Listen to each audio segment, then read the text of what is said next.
عرض فاروقی صاحب سے لڑکی نے مدد مانگ لی، مفتی سید ارشد سے محبت ہو گئی۔ بسم اللہ الرحمن الرحیم۔ ناظرین و سامعین، یہ بات پوری دنیا پر آیا ہے کہ مذہب شیعہ ایک دجل، فریب اور دھوکہ بازی کا نام ہے۔ انہوں نے دور اول سے ہی اس دھوکہ بازی اور چال بازی کے ذریعے سے اپنے مذہب کو باقی رکھا ہوا ہے، اور پھر اسی ذریعے سے اپنے مذہب کی یہ اشاعت اور ترویج کرتے ہیں۔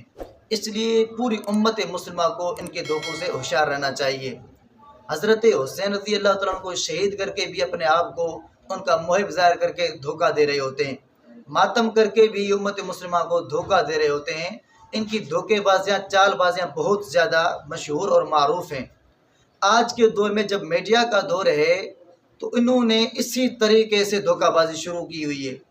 کافی عرصے سے ایک چیز میں دیکھ رہا ہوں کہ سوشل میڈیا پر بہت سارے ویڈیوز آ رہے ہیں کہ جی فلاں شیعہ لڑکی نے جو ہے نا مولانا محمد معاویہ اعظم صاحب سے نکاح کی پیشکش کر دی، اور فلاں شیعہ لڑکی نے مفتی سید ارشد سے نکاح کی پیشکش کر دی، فلاں شیعہ لڑکی نے مولانا اورنگزیب فاروقی صاحب سے جو مدد مانگ لی اور اپنے مسلمان ہونا چاہتی ہے۔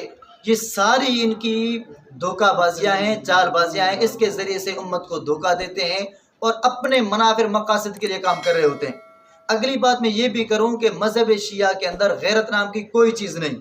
یہ لوگ مال حاصل کرنے کے لیے، مفادات حاصل کرنے کے لیے اپنی عزت پہ بھی کھیل جاتے ہیں، اور ہر کا گندہ کام کرنے کو تیار ہو جاتے ہیں، صرف اپنی اشاعت کے لیے اور مفادات کے لیے۔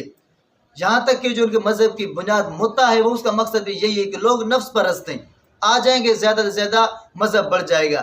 آج بھی آپ لوگ ہوشیار ہو جائیں کہ ایک لڑکی ہے جو اپنے یوٹیوب چینل کو مونیٹائز کرنے کے لیے، مشہور کرانے کے لیے، اپنے ویوز بڑھانے کے لیے اس طرح کے وہ مسلسل ویڈیوز بناتی آ رہی ہے کہ جی مولانا معاویہ صاحب کے لیے ایک لڑکی عاشق نکلی، اور مولانا اورنگزیب فاروقی صاحب سے لڑکی نے مدد مانگ لی، مفتی سید ارشد سے محبت ہو گئی۔ نہ ان کو محبت ہے، نہ مسلمان ہونا ہے، نہ مسلمان ہوں گے۔ یہ اپنی عزتوں سے کھیل رہے ہیں صرف اپنے مفادات کے لیے۔ اس لیے آپ حضرات یہ ویڈیوز میں سب تصویریں دیکھ رہے ہوں گے کہ یہ ایک لڑکی جو مسلسل اس طرح کی ویڈیوز بنا رہی ہے، دھوکے بازی پر ہے اور اس کا حقیقت سے کوئی تعلق نہیں ہے۔ اس لیے تمام ساتھی ان کے ویڈیو کو چلانے سے اور پھیلانے سے گریز کریں، اور اس خوش فہمی مبتلا نہ ہوں کہ شیعہ لڑکیاں مبتلا ہو رہی ہیں۔ اللہ جس کو چاہ رہا ہے ہدایت دے رہا ہے، اس طرح کی کوئی بات نہیں ہے۔ اللہ تعالیٰ امت مسلمہ کو ان کے فریب سے محفوظ رکھے۔